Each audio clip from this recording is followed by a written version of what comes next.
Welcome back to another naval news segment. I would like to thank Kamikoto for sponsoring today's video. So over the weekend, a number of you sent me links to this CCTV footage that appears to show a large explosion outside the port of Sevastopol, Crimea. So me and the rest of the OSN IT community went across the internet over the weekend to try and figure out what was going on. And to our surprise, Ukraine came out and took credit for that explosion and also produced this video that, according to Ukraine, was shot from the perspective of an unmanned surface vehicle, a USV, conducting an attack on a Russian warship near the port of Sevastopol, Crimea. They also released this relatively high-resolution screenshot from the video that you just saw there, saying that this was the target. So we've identified the target. We're going to share that with you today and talk a little bit about the attack and this new technology that has been used in wartime for the first time successfully, the USVs that Ukraine is now employing in the Black Sea. But first, a word from our sponsor. Thank you to Kamikoto for sponsoring this video.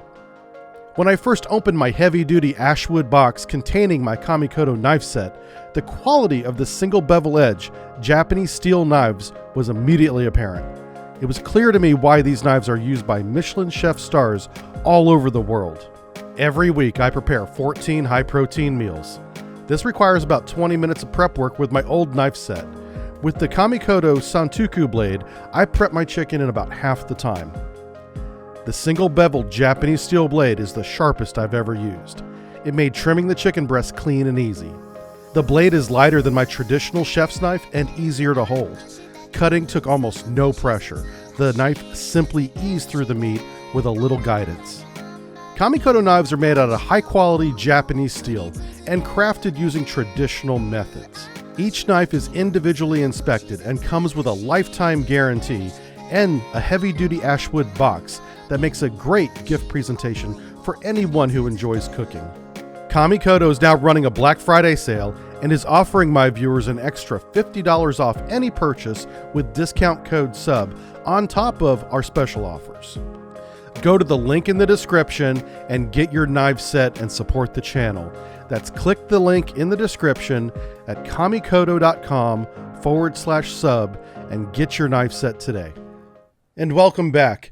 So H.I. Sutton has a great artist rendition of the attack on the Black Sea Fleet over the weekend. You can follow him over on Twitter at Covert Shores. He's a great naval analyst in and of his own right. And I think he nailed it because we know exactly what Ukraine was using because it washed up on the shores of Crimea on September 21st of this year. And so this attack, this vehicle rather, this unmanned maritime vessel or unmanned surface vessel, USV is what it's currently being called in the United States Navy, was being used by Ukraine last month. Now, either it was a test that did not go as planned and they lost contact with this drone boat and it washed up on the shores of Crimea, Russia, or it was an actual attack on September 21st that failed. And then the vessel with no communication and no power washed up on the shores and was found. So we know that they're using these vessels as anti-ship, torpedoes, unmanned torpedoes, essentially, with a little camera there on the top, little periscope, and on the bow, you can see where it has two contacts. We believe that those are contacts that are fusing the warhead itself.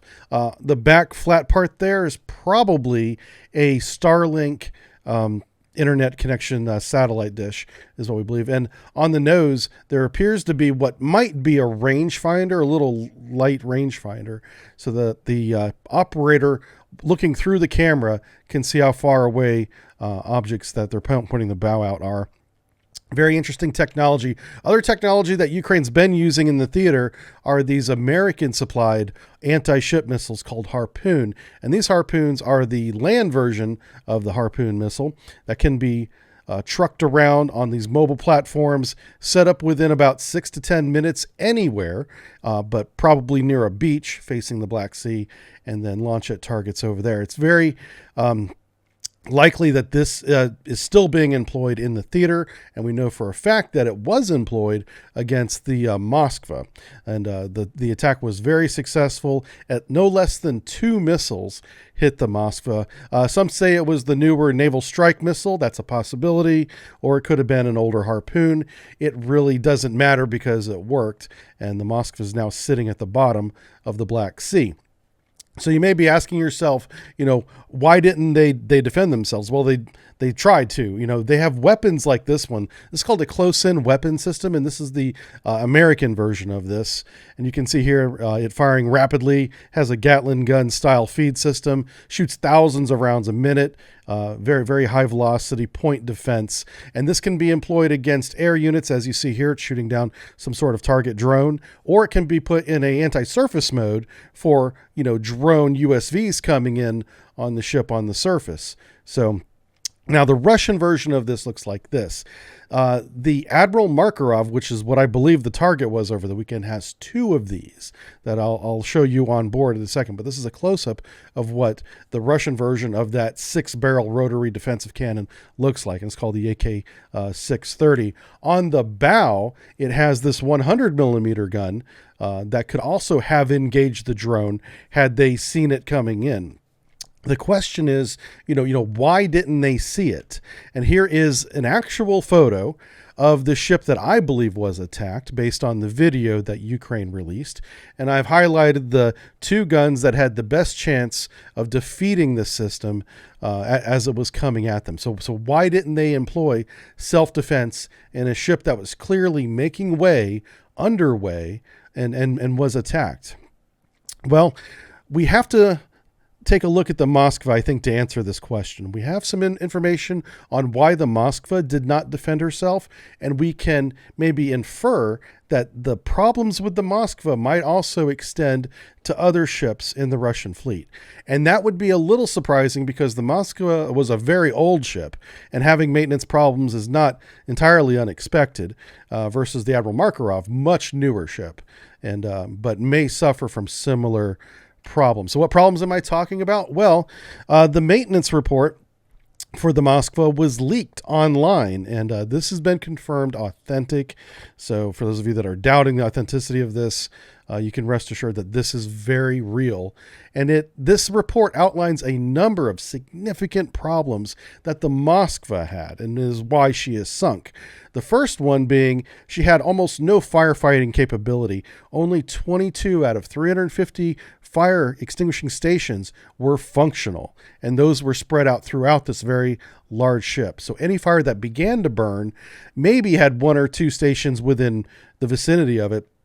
But whenever you have a multi-tier deck ship, you're going to need multiple hoses on every level to contain a fire. And that's why the fire on the Moskva spread out of control. But the story gets much worse than this. We also know that the missile radars, the fire control radars, were not functional. They could not track targets, which is their one job. The most important job they do is track targets. They also had there's multiple surface-to-air missiles, short range and long range. The inability to track targets affected both of those systems, essentially taking the Moskva, that was a strong air defense cruiser, and making it basically a gunboat with some guns. But now the guns had problems as well.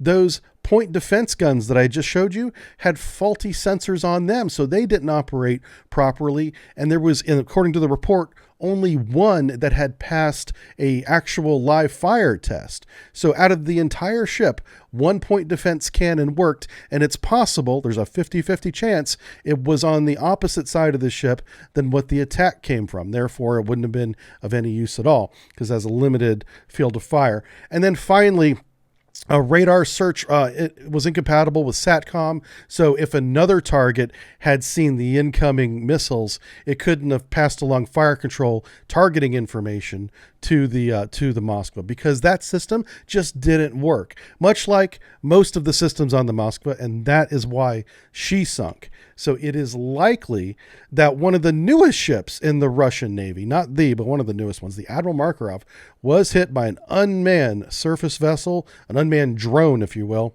that exploded alongside of it. Russia has confirmed that the ship was damaged. They said there was a hole in the boat, a hole was punched in the hull, and there was damage to the radar. But it's very likely that the damage is much more than that, because if you remember with the Moskva, Russia claimed that she was in just bad seas and had a fire when she was actually already sunk. So I haven't seen any photos of the Admiral Makarov since this attack happened, so we don't have any visual on battle damage assessment. Whether or not it sunk really remains to be seen.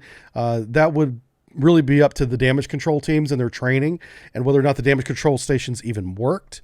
But it is possible to lose even a warship with a punctured hull if you don't isolate the compartments properly and have a trained crew in keeping the ship afloat with battle damage.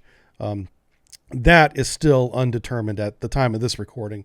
And I hope to give you guys a follow-up as soon as we know what happened to the Admiral Makarov, and as soon as we have photo evidence of the damage, we'll talk about that in detail. Thanks for watching, everybody. And again, thank you for Kamikoto for sponsoring this video. Check out the link in the description. Those are really good knives. All right, thanks for watching. Bye.